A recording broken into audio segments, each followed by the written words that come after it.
All right, here, we're going to talk about the big, beautiful, ugly bill just for a second. On your markets, set go. There we go. What'd you guys think of it? Is that good? Is that a good one? It's ugly. Cleared that up.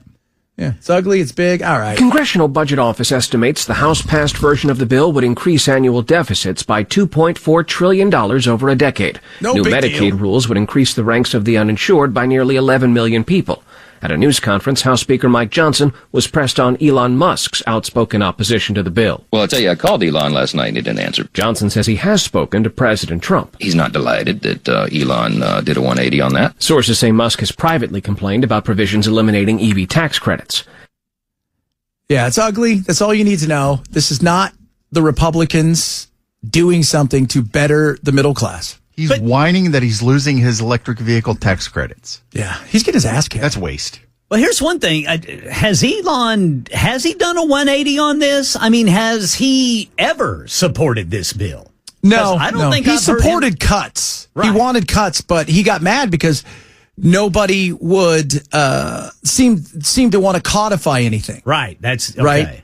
You know, there's a portion of people, maybe I'm wrong. I think there's a portion of people out there who I think want Trump to be like Xi in some ways, where he's got the ultimate authority. So that way stuff they think gets done and Congress doesn't have to make a decision because everybody gets frustrated with Congress. Well, Congress is there for the people. Unfortunately, with the people we send are idiots for the most part. But it's frustrating. What was it? Was it Jack Kennedy that said, I went into, I went into state, local. There was no power there. I went into, to Congress and the Senate. There was no power there. Then I became the president of the United States and I realized there was no power there. And that's the whole point, that not everybody has ultimate power.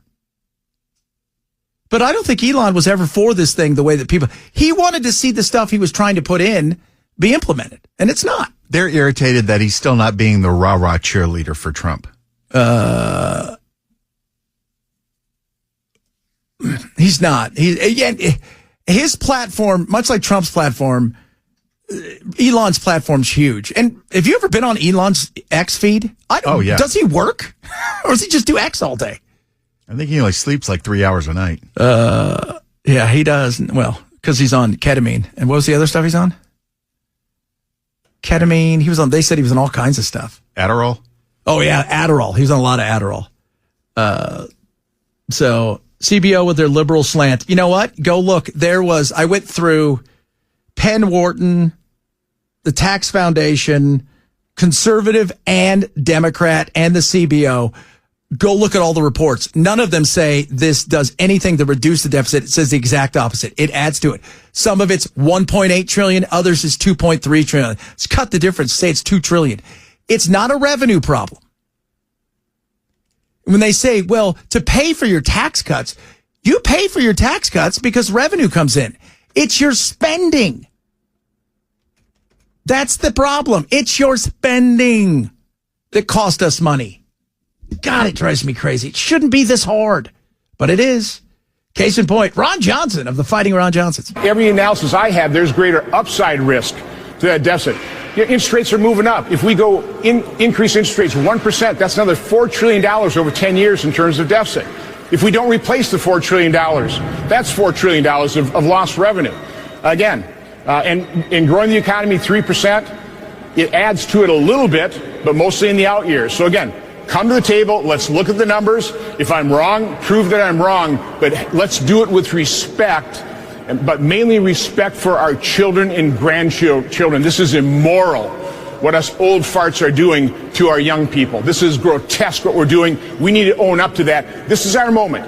I can't accept this scenario. I can't accept it, so I won't vote for it unless we are serious about fixing it. And I don't know if they're serious about fixing it. I don't think they are. I think at the end of the day, Trump wants his tax cuts. I got no problems with tax cuts. I have zero problems with it. If you want to have tax cuts, knock yourself out. I don't know if the ultra wealthy need them, but when it comes to some of this other stuff in there, we should all have a problem. Right or left, this is an American thing. And if you've got some of this stuff, the AI stuff, I mean, there's a lot of stuff going on that I'm uncomfortable with. Just the Palantir thing, which we're going to get to later. I don't know if you guys have seen that, the Palantir, what they're doing, but this massive database that they want to build is huge. And if you care about privacy, if you care about any of that stuff, you would pay attention. That's not a conservative thing. This is feels like, oh my goodness, they're getting every ounce of data that they can get from us. This is just common sense. The beauty of our country is we should be pushing back against some of this stuff. Absolutely.